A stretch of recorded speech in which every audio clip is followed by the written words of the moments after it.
안녕하세요. 안녕하세요. 서양화가 김수영입니다. 배호TV 또 스페셜. 오늘은 60년대 판자촌 이야기를 한번 해보고자 합니다. 연식이 좀 됐죠. 그 당시 60년대 저는 충북에서 살다가 초등학교만 졸업하고 서울로 왔습니다. 그래서 터 잡은 곳이 서대문구 홍은동 호박골이라는 곳이에요. 그 안쪽에는 포방터라는 곳도 있고요. 참 이름도 좀 클래식한 그런 분위기죠. 그런데 당시 홍은동에는 무허가 판잣집이 엄청 많았어요.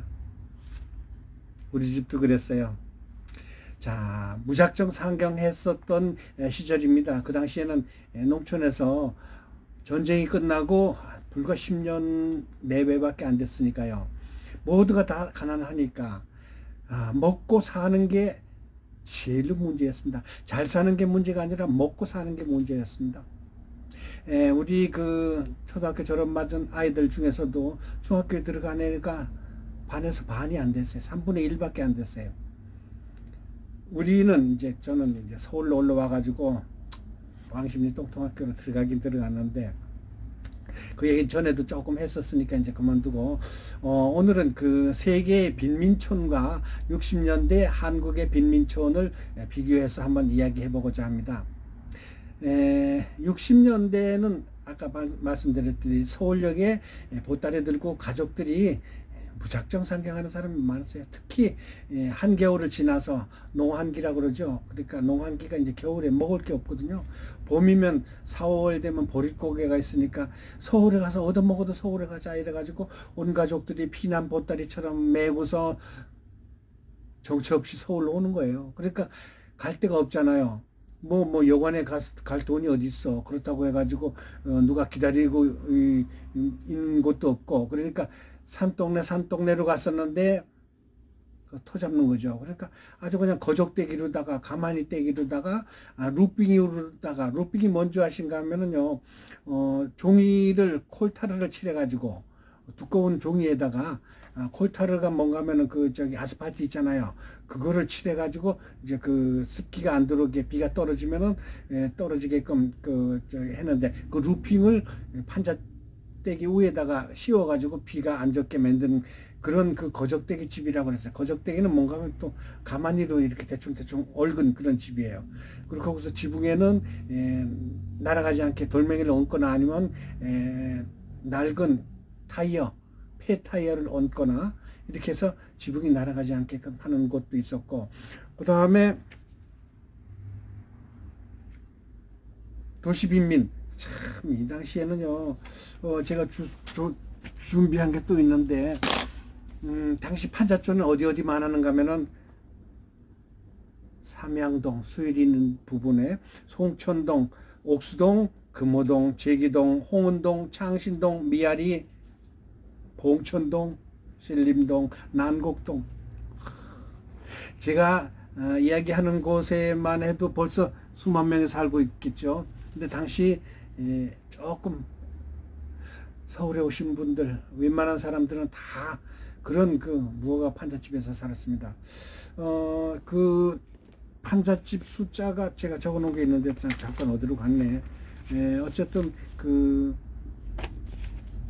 판잣집이 60년대에 그냥 개미굴 같이 살았어요. 솔직한 얘기로. 그냥 기어 들어가서 살고, 또 심지어 그 움집이라는 것도 있었습니다. 그러니까 땅을 이렇게 파고 지붕을 그냥 대충 하는 거예요. 그냥 벽은 없고.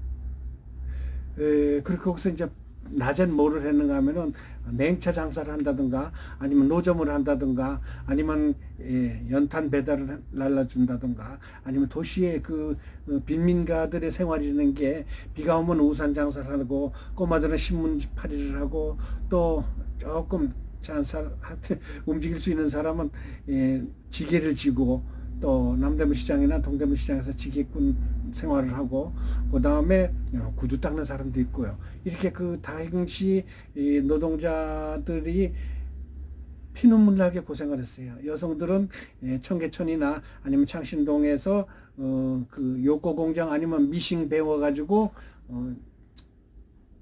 옷 만드는 그런 일을 했었고요. 그래서 어쨌든 60년대는 눈물 나는 판자촌에서 살았습니다. 그래가지고 70년대부터 김현옥 서울시장이 있어가지고 산동네에다가 13평짜리 그냥 그 지금처럼 아파트를 뭐 그냥 그 실내에 완벽하게 뭐 가스 들어오게 그렇게 짓는 게 아니라 대충 지은 거예요. 전부 다 5층짜리 시민 아파트가 영천에도 있었고요. 마포에도 있었고요. 또 서울의 웬만한 산동네 시민 아파트를 많이 지었습니다. 그래서 가난한 사람들을 아파트에 좀 살게 해주자 이런 취지로다가 지었는데 그게 엉성하게 지어가지고 1970년 4월 8일 마포 와우동에 있는 와우 아파트가 와르르 하고 무너졌어요. 요즘에도 중국에도 가끔 보면 작년 그 우한 사태 때, 우한 폐렴 때 그 환자들을 임시로 대피한 그 건물이 무너져가지고 난리가 났었잖아요. 역시 마찬가지예요. 와우 아파트도 철근은 제대로 되지 않고 그냥 벽돌로만 해가지고 지으니까 그 아파트가 견고할 리가 있어요. 그래서 그게 무너지는 바람에 33명이 죽고 39명이 중경상을 당했어요. 당시 60년대에 가난했던 제가 이제 서울 얘기만 했는데 대구도 마찬가지고 광주도 마찬가지고 부산도 마찬가지고 부산도 보면은 지금도 산동네 아직도 있는데 그 컬러풀하게 벽에다가 뭐 예쁘게 제 옷처럼 색칠을 했더군요. 당시 이 도시로 했는데 서울에서 가장 많이 판자촌이 있었던 동네 아까 잠깐 얘기했지만 미아리, 삼양동, 송천동, 옥수동, 제기동, 홍은동, 금호동, 창신동 산동네 제가 이제 이미지를 올려놓지만 외국의 그 사례를 보니까 지금 브라질이 당시 우리 60년대하고 똑같은 그런 동네가 있더라고요. 그 다음에 뭐 인도 같은 데는 말할 것도 없고 또 방글라데시, 필리핀, 네팔 또 아시아의 스리랑카나 아시아의 그 가난한 나라들은 아직도 60년대에 우리들 생활했던 그 모습대로 살고 있더라고요. 그런데 60년대, 70년대 새마을 운동을 해가지고 우리나라가 다시 일어난 큰 계기가 됐죠. 그리고 민족성이 강해가지고 우리의 처지를 약진의 발판으로 삼아서 지금은 3만 불이 넘는 국민소득을 이루었는데 지금 왜 이런 얘기를 하는가 하면은요.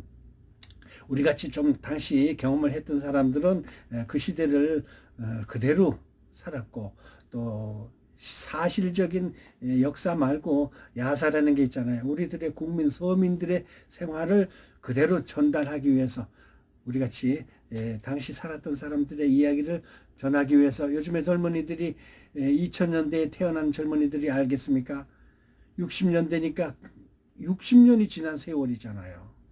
그러니까 살아있는 역사를 여러분들과 한번 이야기해봤고 동시대에 같이 살았던 분들에게 참 존경의 표시를 하면서 서양화가 김수영이 오늘은 세계의 빈민촌과 60년대 한국의 판자촌을 이야기해봤습니다. 여러분 굳건하게 살아가는 우리 민족의 자부심과 긍지를 가지시고 굳건하게 살아온 여러분 자기 자신에게 큰 박수를 보내시기 바라겠습니다.